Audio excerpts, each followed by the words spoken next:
Welcome to Creekside Chats with Successful Real Estate Investors, brought to you by Steve Talker Capital, promoting prosperity and harmony to help you flourish in all areas of life. Join in as we explore the motivations and goals of real estate investors and how their ability to invest abundantly has provided them with the time and freedom to contribute to the world in a creative and thoughtful way. Now please welcome your host, Dr. Allen. Welcome to the show, all you first-time viewers and listeners. To you regular enlightened investors, I'm delighted to be back with you again today. We have a value bomb of wisdom from an entrepreneur with over 20 years in real estate with experience in a diversity of sectors and strategies. His remarkable journey from Wall Street high finance through a bohemian path of spirituality to founding a multi-layered real estate investment company is truly fascinating. I'm thrilled to have back with us today a man of true inspiration. Welcome back to the show, Nizan Mosery. Thank you, Dr. Allen. So let's pick up where we had left off. We talked about a lot of things, particularly your life's journey. It has certainly been an interesting journey, from growing up in New York to ending up traveling the world and settling down in Israel, then moving back to the United States. You came back to the United States not intending to stay here, but you ended up in Florida doing a lot of rehabs and finally ended up in the syndication business and staying here in the United States. Let's pick up with that. It's been about 10 years, if I recall correctly, since you came back to the States. August 2009. Are you planning to stay here, or are you at some point in time looking to go back to Israel? I go back to Israel quite often. I have a house there that I'm renting. Israel is always part of me. I'm sure I have a 12-year-old daughter, so once she's off to college, and my other daughter will be going off to college in 4 years when she graduates from high school, so I'll be able to pick up my travels a lot more once they're out of the house, and Israel is definitely a destination place for me. I'm not sure if I will live there full-time all year round, but I will definitely make it a spot that I will go for several months, enjoy, see the friends, enjoy the food and the culture and whatnot. So yeah, Israel is a big part of my life. Where in Israel is your house? So I started, my family's from Haifa, up in the north. I lived in Tel Aviv, and then I moved to a little town just outside of Caesarea. It's called Pardes, and that's where I studied naturopathic medicine and holistic medicine as well for 4 years. Bought a little tiny house, great time to buy, about 10, 12 years ago. And today it's just multiplied in appreciation, which is why I love real estate. Yes, it can work both ways, though.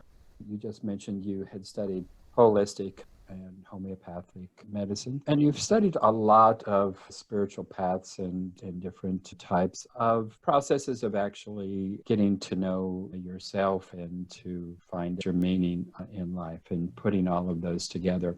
So a question that I always ask myself, and that question is, how does one go about actually focusing upon that process of developing wealth, particularly legacy wealth? You can't do that without intentionally doing it. It doesn't happen by accident.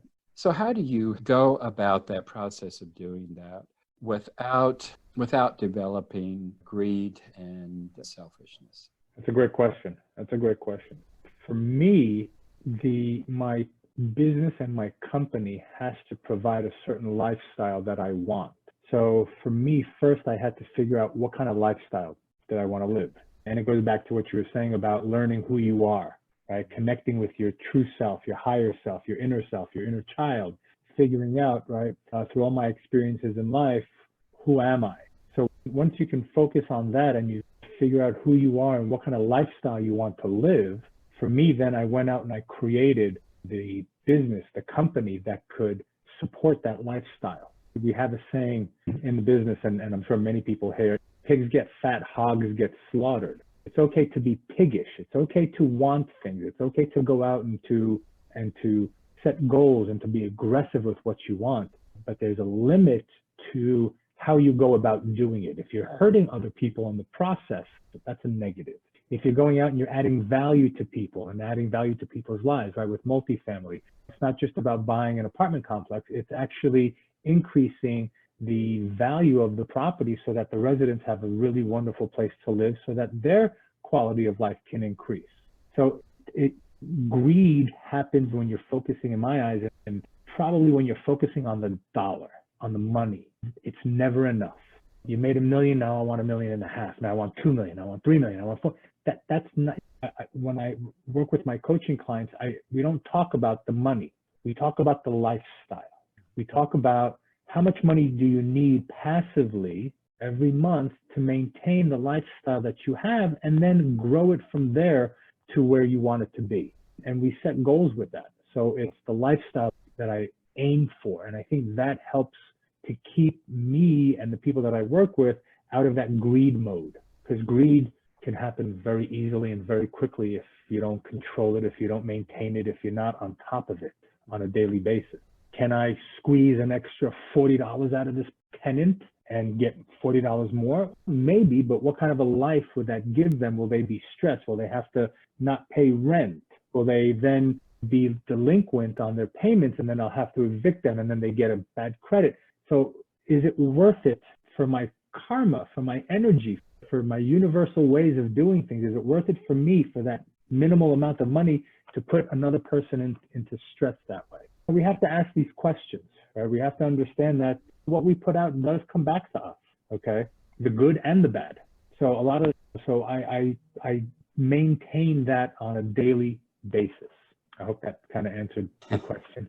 Can you give us some concrete examples, particularly for people who are starting out in any particular business? There are tremendous amounts of demands upon their time, their efforts, and their energies. I don't know that it gets any easier as you go along. There's always demands.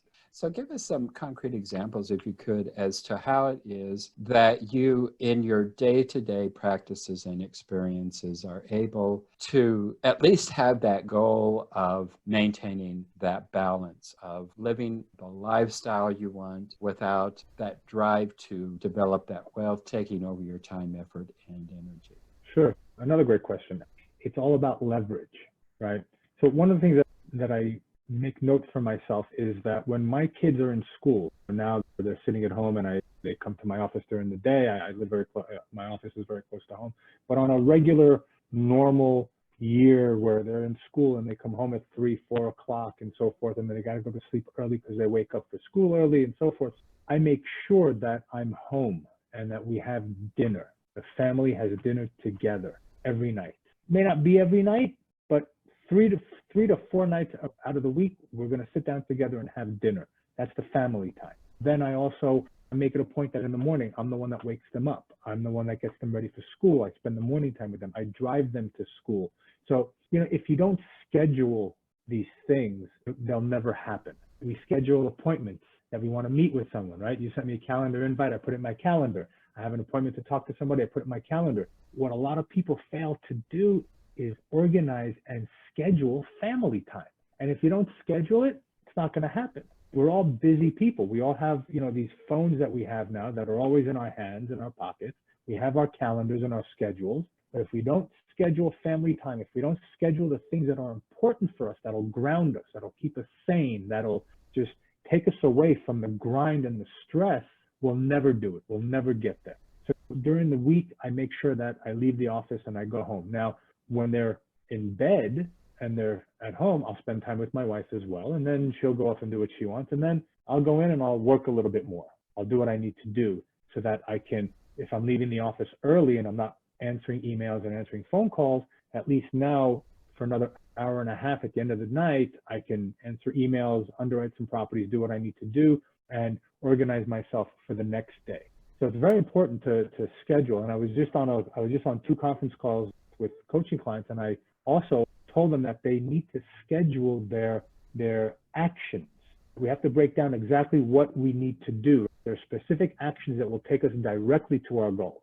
Write them down. Write down the frequency that you're going to act on these actions. What's the frequency, right? So for example, calling new brokers. How many new brokers are you going to call in 1 week, and how many times are you going to call them? Got to write that down. Every day, schedule an hour for each task.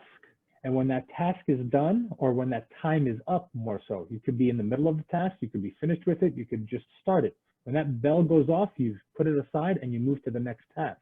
So like this, you're always moving your entire business forward. Another thing that I like to do, I'm very lazy. I don't like to work a lot. So I'm not the smartest or the sharpest tool in the shed. And I understood that very early in life. I understood, and reading Think and Grow Rich and all these other books helped me to understand that it's okay to incorporate the efforts, the knowledge, the skills, the money, of other people, right? This is what companies do. You have the person on top, and they don't do everything. They delegate authority. They tell people what to do, and they hire people that are expertise in that specific area, and they leverage their time and effort. So this is what I do also. I go out there and I leverage my company. I bring in people to help me get to where I need to go. Now, by them helping me get to where I need to go, they're helping themselves get to where they need to go as well. So they're helping me, and in the interim, I'm helping them as well. So we're all moving towards the same goal. I have bird dogs. Bird dogs are people that search for properties in different markets and whatnot, and they're underwriting and analyzing.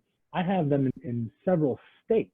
I don't underwrite the properties. I don't do this. They do it. In technicality, I could be underwriting hundreds of deals a week, but I'm not doing it. I've got other people doing it. I've got other people that are out there that are part of my team that go out, and they're the capital raisers for my company. They'll go out and they'll raise the capital. Then these guys will go out and they'll do the underwriting. And then these guys will go out and do the inspections. And this will be my investor relations. So all I'm doing, and I can do it anywhere in the world, is I'm managing people. So that's how I can break away and from the stress and from the craziness of all this, and have time for my family, my friends, and most importantly, myself. It's very important for us to take care of ourselves first, our health, physical health, our mental health.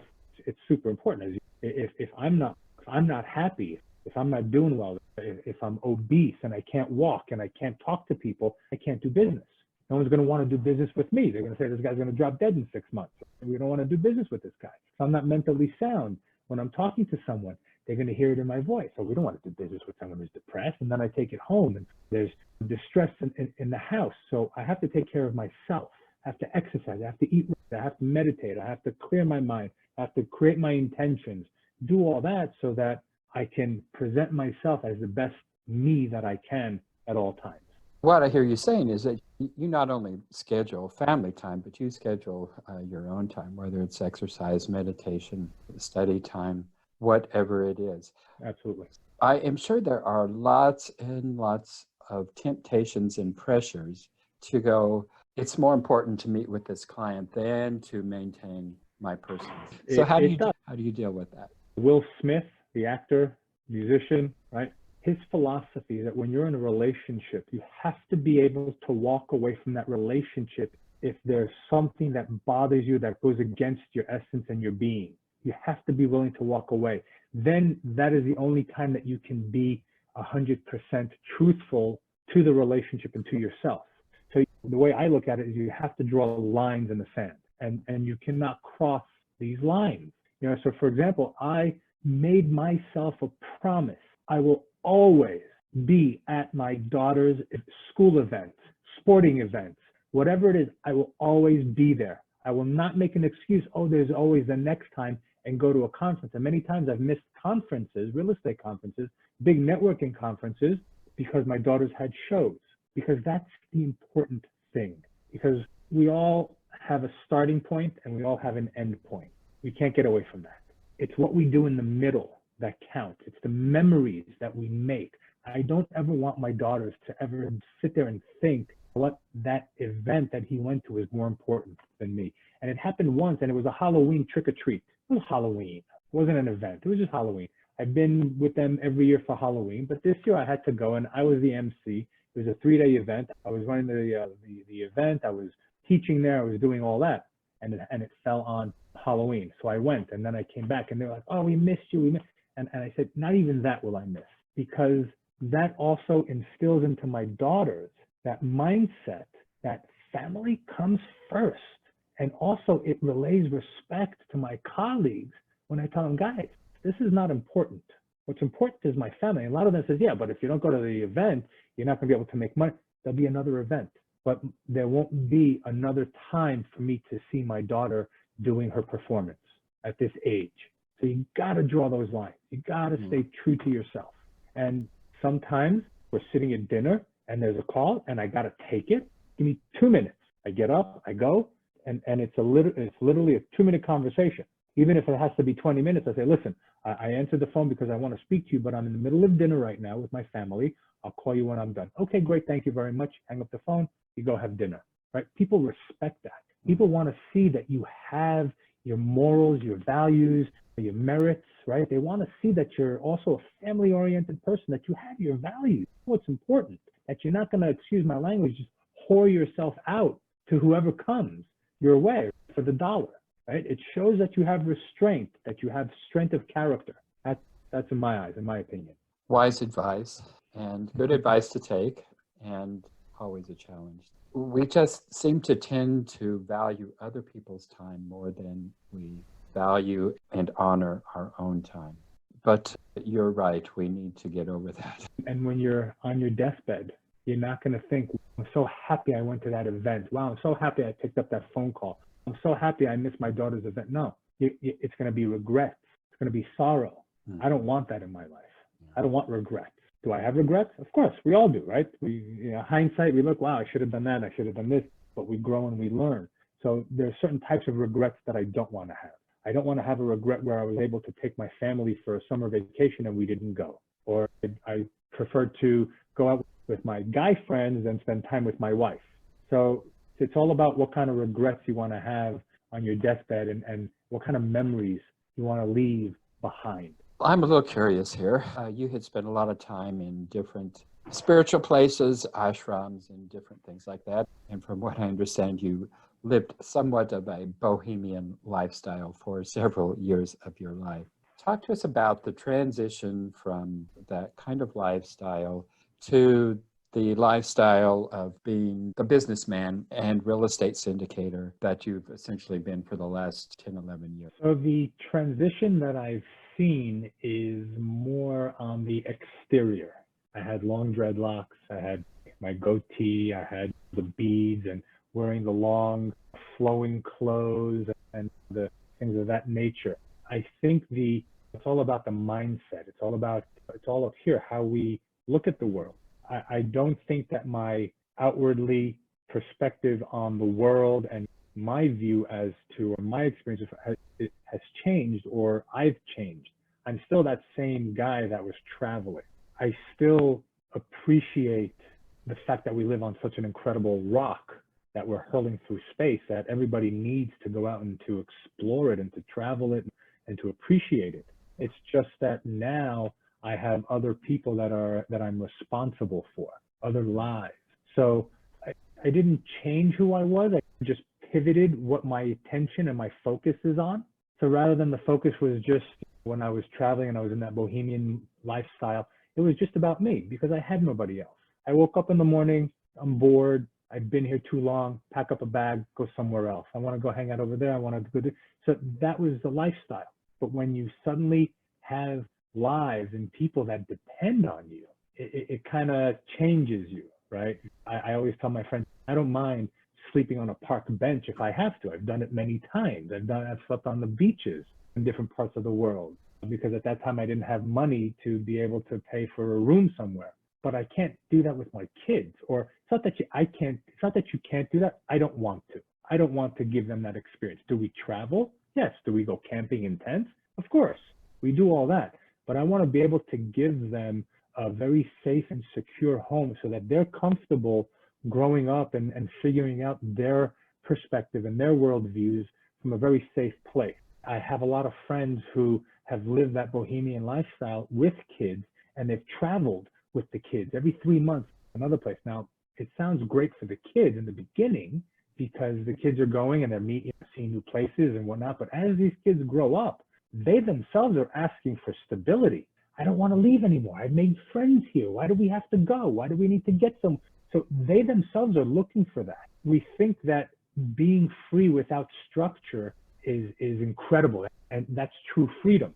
I've learned through my travels and through being here now, right, is that when we put ourselves in a frame, when we put ourselves in a specific format, right, where we set goals for ourselves, that's when we can truly see our potential and we can truly grow. We're not just a leaf that is floating through the air, landing wherever it wants to, wherever the wind takes it, but we're now an oak tree that's digging its roots deep down, and that can go as high as the sky and throughout all these branches in different directions, but is rooted in the ground. Look at all these plants and whatnot. You put them in a pot and they grow, and then you have to change that pot, right? Because the roots grow, but it's that tightness, that, oh, I got to expand, that struggle, that builds character, that builds your personality. You need that. We need that as humans so that we understand what we're made of, right? Jim Rohn has a great saying. He goes, the wind of opportunity, the wind of change, and the wind of challenge all blows on us the same way. It's how we set our sails that will determine where we get to, our destination. So you can have your sails just flapping in the wind, and the wind will take you, not take you, whatever. But as soon as you get specific, as soon as you get your determination and your drive and where you want to go, amazing things start to happen. And this is when you can truly be free, when you can truly understand who you are, because that's what free, in my eyes, of course, that's what freedom really is. Understanding yourself, being one with inside you, right? Feeling good inside the skin, okay? And being able to go out and make a positive change in the world. When I was traveling, and I didn't, excuse my language, I didn't have a pot to piss in. I didn't have 2 nickels to rub. If I needed money, I'd go out, I'd make some jewelry, and I'd just go to the market, make a little bit, pay for my room, pay for some food, and that was it. If I had to make more money, I would sell more jewelry, do more massages, and take care of people. That's one way. I want to now be able to go out and to expand that. I wasn't giving back to the world. Now I'm able to join organizations that are philanthropic. I'm able to donate my time. I'm able to donate my funds to these organizations that actually help people. I belong to the Rotary Club in Boca Raton, the downtown Boca Raton Rotary Club, and we feed about 200 families every week. These are low-income families that they get food from, the children get fed during the week, but on the weekends they don't have any food. What we've done is we've gotten donations, and we've gotten people, and we've gotten food, and every Friday we go and we pack the food. So we're actually taking the food and packing them and storing them, and then we deliver it to this other organization that actually hands it out to people. So this is something that I'm able to do now. I'm able to go out, because of the structure that I've put myself in, I'm able to go out and do that and be a force for good rather than just floating around and not doing anything. I like that analogy of the tree putting down the roots. But if you're a leaf, blowing in the wind is not such a bad thing to be either. So I don't know that it's bad to be either one of those things. I did it for 6 years. It was beautiful. And if I didn't have children, I would probably still be floating in the air somewhere, flying, and I loved it. It was a great life. I'm actually looking forward to doing that again, like I said earlier, when my daughters are in college or when they're done with high school. That's my goal. My goal is to put them through an education system, the best that there is, get them to understand that you don't have to go to college to be successful. You just have to learn from someone who's doing what you're doing. But once they're done and I'm done with them, I'm out and I'm becoming that leaf again. Once you become a parent, you're never done being a parent. Right. But yeah, you can dream about that, but it's not going to happen. I have adult children, so yeah, I would love to continue talking with you, but we are out of time here. So tell our viewers and listeners once again how to connect with you. Oh, sure. Great. So you can reach me through my website, www.investwithcip.com. My phone number is 561-212-7247. My email is Nizan, Nizan, @investwithcip.com. It's been wonderful again. It's just a pleasure always talking with you. Thank you so much for coming back onto our show. My pleasure. I enjoy our time together. Thank you. Thank you for joining us on Creekside Chats with Successful Real Estate Investors, brought to you by Steed Talker Capital. For more information, as well as access to our free ebook on enhancing your well-being through real estate investing, be sure to connect with us at steedtalker.com. As part of our efforts to make the world a better place, Steed Talker Capital contributes to activities and organizations committed to better understand the equine and enhance the humane treatment of horses worldwide. Steed Talker Capital, working for a world where all creatures, great and small, flourish abundantly. Connect with us at steedtalker.com.